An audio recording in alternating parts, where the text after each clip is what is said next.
Assalamualaikum warahmatullahi wabarakatuh. Waalaikumsalam warahmatullahi wabarakatuh. Oke, kepada ketua kelasnya minta tolong dipimpin doanya dulu. Teman-teman, sebelum memulai pelajaran pada siang hari ini, mari kita berdoa menurut kepercayaan masing-masing. Berdoa dimulai.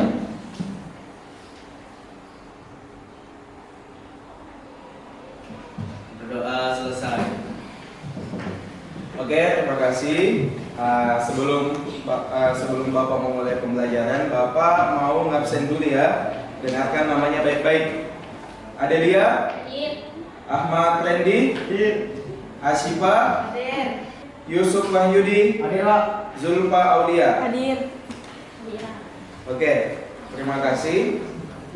Baik, anak-anakku sekalian, hari ini kita belajar sejarah Indonesia. Nah, sebelum Bapak memulai pembelajaran minggu lalu, Bapak mau nanya nih, minggu lalu kita belajar apa?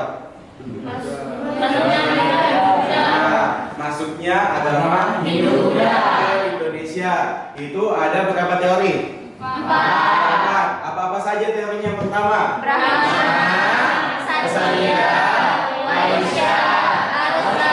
Nah, coba salah satu di antara kalian ada yang bisa menjelaskan salah satunya aja teori arus balik. Masih ada yang ingat? Saya Pak. Ya, silakan Pak Petrus. Jadi ini Pak, teori arus balik ini yang pertama aktif dalam penyebarannya adalah masyarakat Indonesia sendiri, di mana para pelajar pada waktu itu dikirim ke India untuk belajar agama Hindu Buddha, kemudian kembali ke negara Indonesia untuk penyebarannya. Oke, terima kasih. Tepuk tangan untuk Pak Petrus.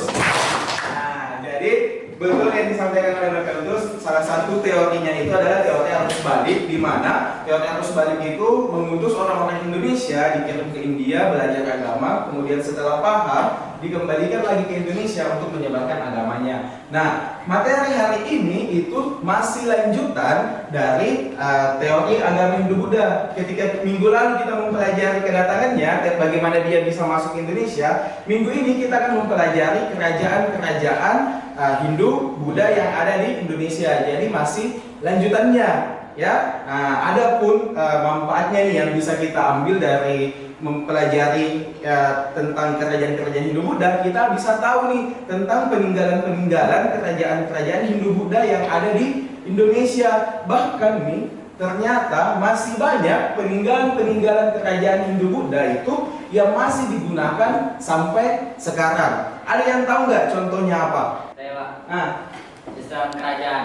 kenapa sistem kerajaan? Kan dari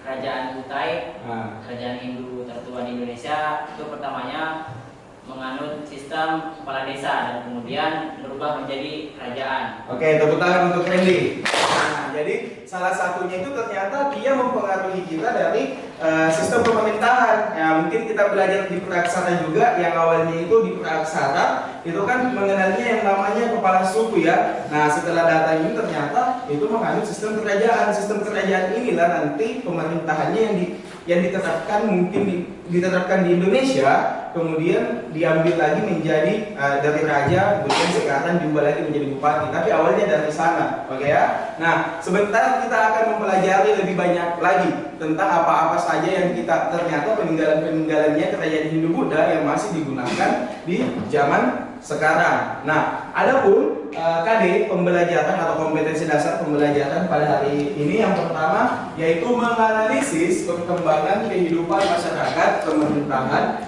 dan budaya pada masa kerajaan-kerajaan Hindu Buddha di Indonesia, serta menunjukkan contoh bukti-bukti yang masih berlaku pada kehidupan masyarakat Indonesia masa kini, menjelaskan sistem pemerintahan dan kebudayaan berbagai kerajaan Hindu Buddha di Indonesia, menganalisis pengaruh Hindu Buddha pada masyarakat masa kini. Nah, sekaligus tujuannya, berarti tujuannya Bapak juga berharap Anda juga dapat menjelaskan kehidupan masyarakat Indonesia menjelang masuknya pengaruh Hindu Buddha dengan baik dan benar. Oke? Ya, sekarang kita coba lihat sama-sama pada layar di depan. Nah, ada yang tahu bangunan ini bangunan apa? Candi Candi Borobudur. Kalau ini candi apa? Prambanan. Yang ini candi yang ini patung apa nih? Patung Buddha. Oke, terjadi salah satu peninggalannya yang masih ada sekarang seperti mungkin yang Bapak sampaikan tadi, yang sering kita lihat di televisi. Nah, yang baru-baru nih, yang paling panas ini, yang masih beritanya hot ini tentang tiket masuk ke Candi Borobudur. Itu kan kemarin dinaikkan harganya. Kira-kira kalian semua sepakat atau tidak? Tidak. Kenapa tidak sepakat? Karena nggak bisa masuk lagi. Nah, sebenarnya ada plus minusnya. Kenapa dinaikkan harganya? Salah satunya itu untuk biaya perawatannya juga, ya. Meskipun mungkin ada yang bilang kemahalan, gitu kan. Tapi kalian loh, kan beli kuota itu 100.000 dalam sebulan bisa kan? Masa iya untuk menyumbangkan pemeliharaan benda peninggalan sejarah itu nggak bisa, ya. Jadi 100 meskipun dinaikkan harganya menjadi berapa kan, itu ada juga plus minusnya karena salah satunya digunakan juga untuk perawatannya. Tapi belum dilihat ini keputusannya apakah jadi dinaikkan atau tidak, ya. Nah, lanjut. Nah, pada pembelajaran hari ini kita akan mempelajari kerajaan Hindu-Buddha dan kehidupan politiknya, sosialnya, budayanya, dan sistem ekonominya yang mungkin nanti akan digunakan sampai saat ini, ya. Nah, ini ada beberapa contoh kerajaan Hindu dan kerajaan Buddha, itu berbeda ya. Kerajaan Hindu itu yang ada di sini, sedangkan kerajaan Buddha yang ada di sebelahnya. Kerajaan Hindu contohnya apa yang pertama?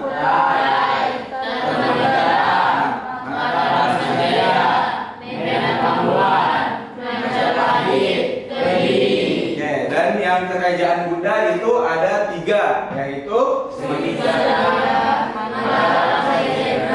dan Singasari. Oke, itu adalah contoh kerajaan Hindu dan kerajaan Buddha. Salah satu contoh kerajaan Hindu adalah kerajaan Kutai. Kalian tahu kan kerajaan Kutai? Di mana pusat kerajaan Kutai? Siapa yang bisa jawab?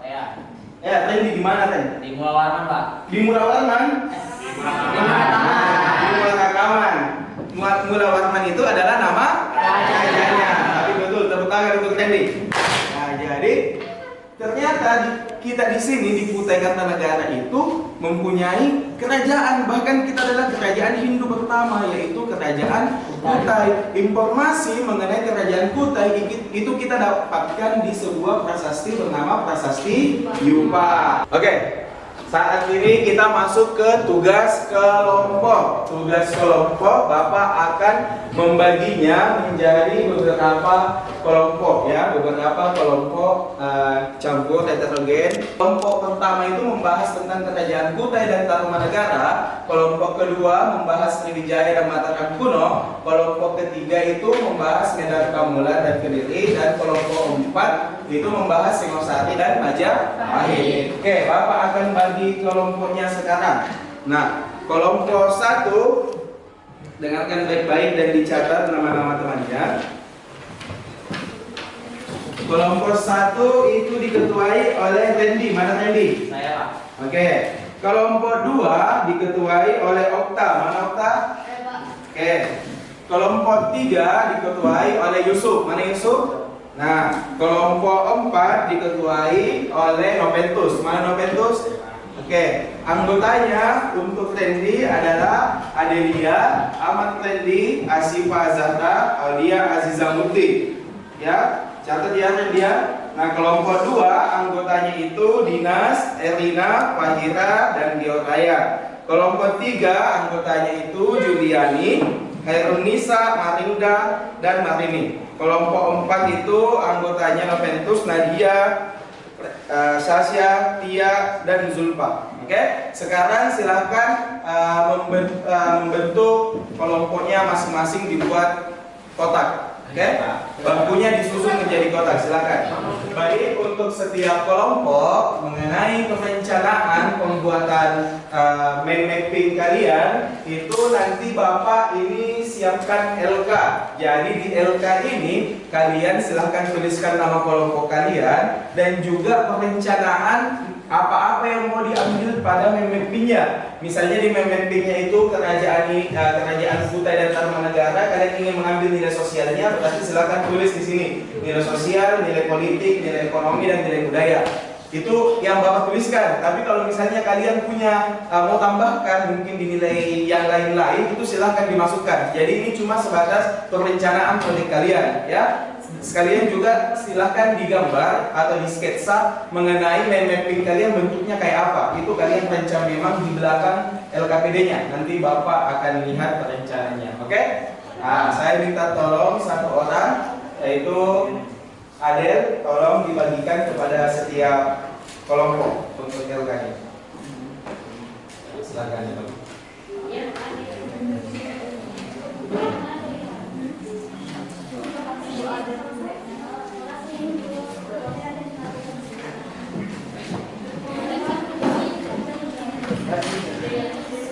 Oke, terima kasih Adel, silakan duduk dan silakan didiskusikan bersama temannya, direncanakan mengenai proyek mind mapping-nya. Ya, Bapak kasih waktu selama 15 menit dimulai dari sekarang.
Bagaimana? Sudah selesai rencangannya? Sudah.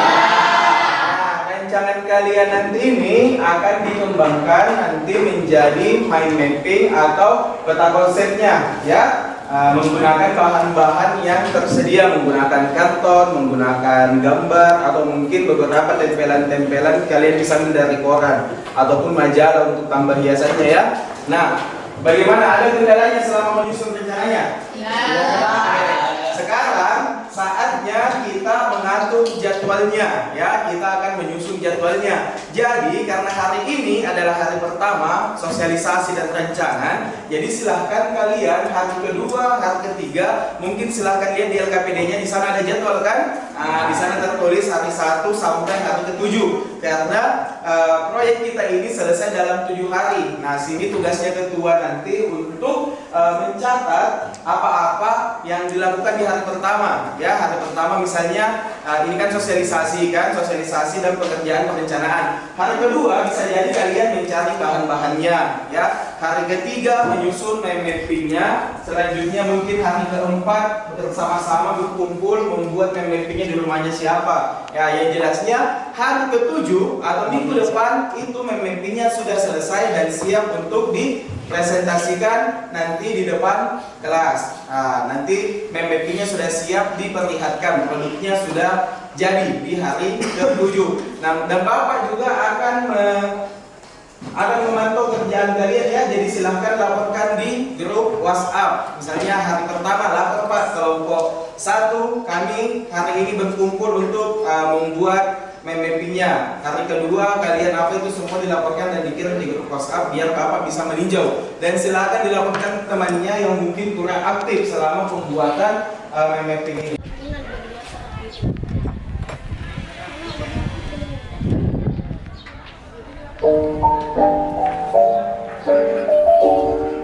Gede banget itu.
Bagaimana dengan proyeknya, sudah selesai? Sudah. Hari ini kalian bersama dengan teman-teman kalian akan mempresentasikan hasil proyek kalian. Di setiap proyeknya nanti akan ditempel di setiap sudutnya. Nanti ada yang bertugas untuk menjaga tokonya atau menjaga proyeknya. Oke? Kalian menjaganya.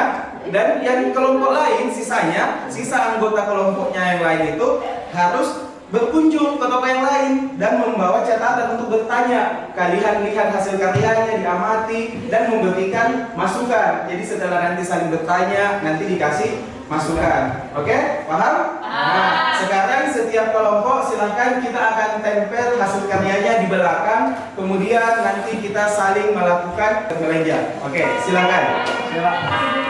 Yuk, semua ya.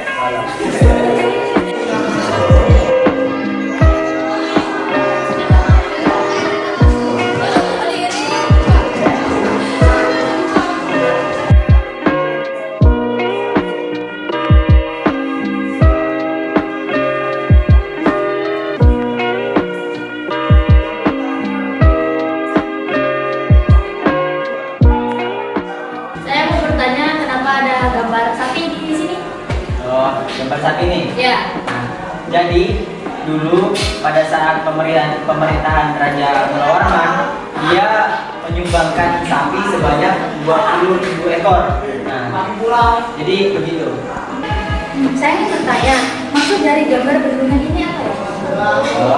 Jadi gambar bendungan ini adalah salah satu bendungan terbesar yang ada di Indonesia yang terletak di Sungai Bumati. Nah, bendungan ini tujuannya untuk menampung persediaan air agar masyarakat tidak mengalami kekeringan di musim kemarau. Nah, sampai sekarang bendungan ini masih terpakai sampai sekarang. Ini laut apa ya? Ini namanya Selat Malaka, di mana pada zaman Kerajaan Sriwijaya, Selat Malaka digunakan sebagai pusat perdagangan sehingga sampai sekarang menjadi pusat perdagangan internasional. Terus ini Candi Borobudur digunakan juga. Jadi Candi Borobudur pada kerajaan Mangkunegaran digunakan sebagai tempat beribadah orang Buddha dan sampai sekarang masih digunakan sebagai tempat beribadah dan menjadi tempat pusat wisata. Ini gambar apa ya? Coba dijelaskan. Jadi ini adalah salah satu nilai sosial ekonomi yang ada di Kerajaan Kediri. Ini adalah peternakan Sutra untuk membuat baju, selimut, dan lain-lain. Ini bangunan apa ya? Nah, ini adalah bangunan asrama untuk para remaja di Kerajaan Majapahit untuk penuntut ilmu yang masih aktif pada sekarang. Saya mau nanya, ini patung apa ya? Jadi ini adalah patung Pati dari Kerajaan Majapahit yang bernama Gajah Mada. Jadi Gajah Mada ini terkenal makan sumpah palapanya. Jadi sumpah palapa itu ingin mempersatukan seluruh wilayah Nusantara agar tunduk terhadap Kerajaan Majapahit. Kalau nilai budaya di Kerajaan Majapahit yang ada di Menko sekarang apa? Nah, contohnya dalam kitab Sutasoma karangan Ampul Tantula. Jadi itu merupakan kutipan dari isi-isi yang terkandung di dalam Pancasila yang digunakan hingga pada saat ini.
Anak-anakku sekalian, kalian telah melakukan refleksi tadi dan ditulis tuh tentang pesan dan kesannya, tentang kritikan dan masukannya pada karya teman-temannya.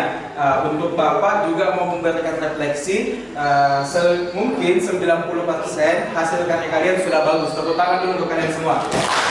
Oke, ini Maria. Maria.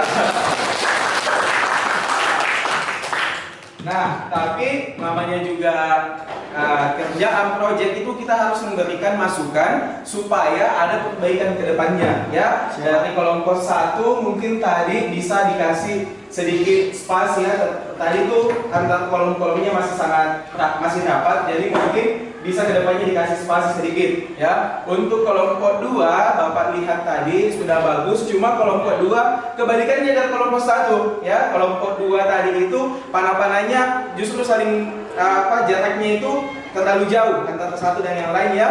Nah, kelompok 3 juga sudah bagus, tapi yang diangkat nilainya masih cuma 4 nilainya ya.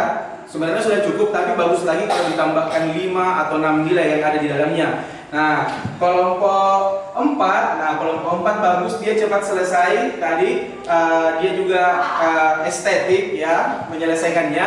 Nah, tetapi mungkin sama sama kendalanya dengan kelompok 1, yaitu sama kendalanya dengan kelompok 1, betul? Nah, kelompok 4 tadi sudah bagus, penampilannya juga estetik kalau kata kalian. Cuma tadi sama dengan kelompok 1, yaitu panahnya terlalu rapat ya. Jadi mungkin nanti panahnya dikasih ruang sedikit biar tahu ini menuju ke nilai apa, ini ke nilai apa. Sekarang Bapak minta di antara kalian perwakilan kelompoknya, berarti ada 4 orang, untuk mengungkapkan perasaannya atau pengalamannya yang kalian rasakan selama mengerjakan proyek selama seminggu. Oke? Kita mulai dari kelompok 1. Oke, silakan. Baik, perasaan yang kami rasakan saat mengerjakan proyek ini dalam seminggu adalah tentunya kami sekelompok merasa sangat senang karena di sini kami dilatih untuk bekerja sama dan kreativitas kami di sini dilatih dan sehingga kami menjadi lebih kompak. Bagaimana anggota kelompoknya kerja semua? Alhamdulillah kerja semua, Pak. Oke, terima kasih. Tepuk tangan untuk kelompok 1. Oke, kita lanjut ke kelompok 2. Silakan. Pada proyek ini, perasaan kami ini mendapatkan pelajaran. Kami juga dilatih keterampilan dalam bekerja sama dan juga kami dilatih dalam menghargai pendapat orang lain. Bagaimana anggota kelompoknya kerja semua? Alhamdulillah anggota kelompok kami bekerja sama semua. Oke, terima kasih. Tepuk tangan untuk kelompok 2. Assalamualaikum warahmatullahi wabarakatuh.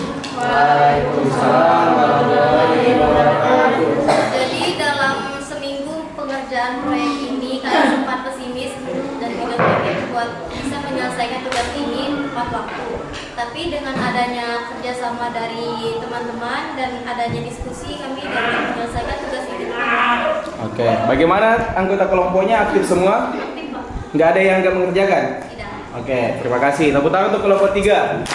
Assalamualaikum warahmatullahi wabarakatuh. Waalaikumsalam warahmatullahi wabarakatuh. Alhamdulillah kelompok saya juga menyelesaikan dengan sebaik mungkin dan teman-teman saya juga saling membantu dan kerjasama sehingga kami dapat menyelesaikan dengan baik. Oke, terima kasih. Tepuk tangan untuk kelompok 4. Oke, terima kasih untuk setiap perwakilan kelompok yang telah menyampaikan perasaannya setelah mengerjakan proyek ini. Nah, sebagai penutup, Bapak meminta satu perwakilan siswa untuk merangkum apa yang telah kita pelajari hari ini. Ayo, siapa yang bisa? Nah, silakan Okta.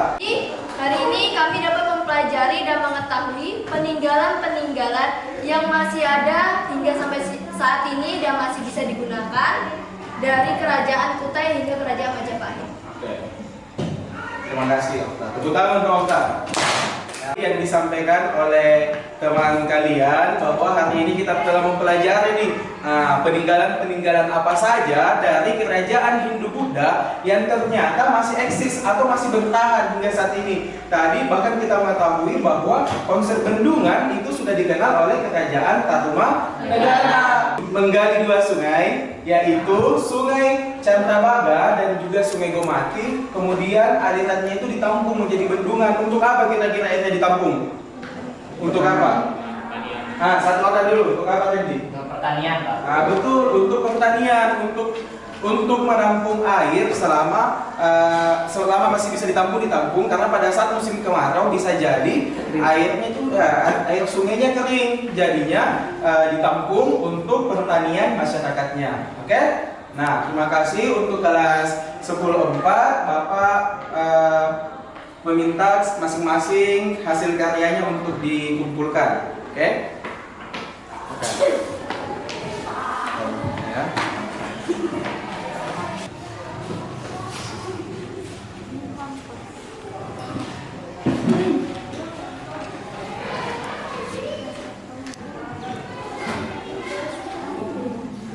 Pada pembelajaran hari ini pula, tadi kita mempelajari tentang kerajaan Medan Kamulan ya. Ada 2 anaknya tuh yang saling berkelahi memperebutkan wilayah. Akhirnya terpecah kan, Medan Kamulan menjadi 2. Bahkan setelah dibagi 2 kerajaannya, ternyata anak-anaknya masih berkelahi ya. Berarti kita bisa mengambilnya, menerapkan di kehidupan kita sehari-hari. Kalau ada masalah, sebaiknya masalahnya dibicarakan dengan baik-baik. ya jangan sedikit-sedikit mau diselesaikan dengan cara kekerasan. Nah, apalagi kalau sesama saudara, kalau bisa kita berbagi ya silahkan untuk dibagi. Hari ini kita sudah cukup sampai di sini.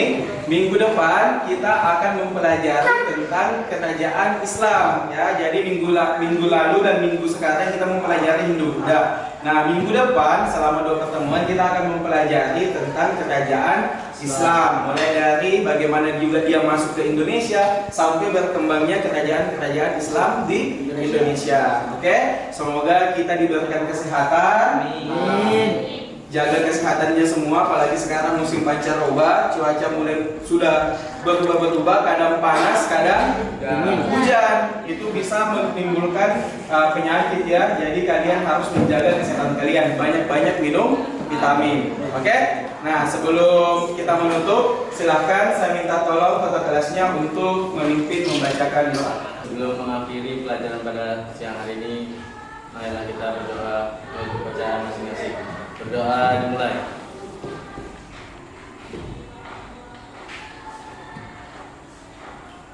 Berdoa selesai. Berdiri.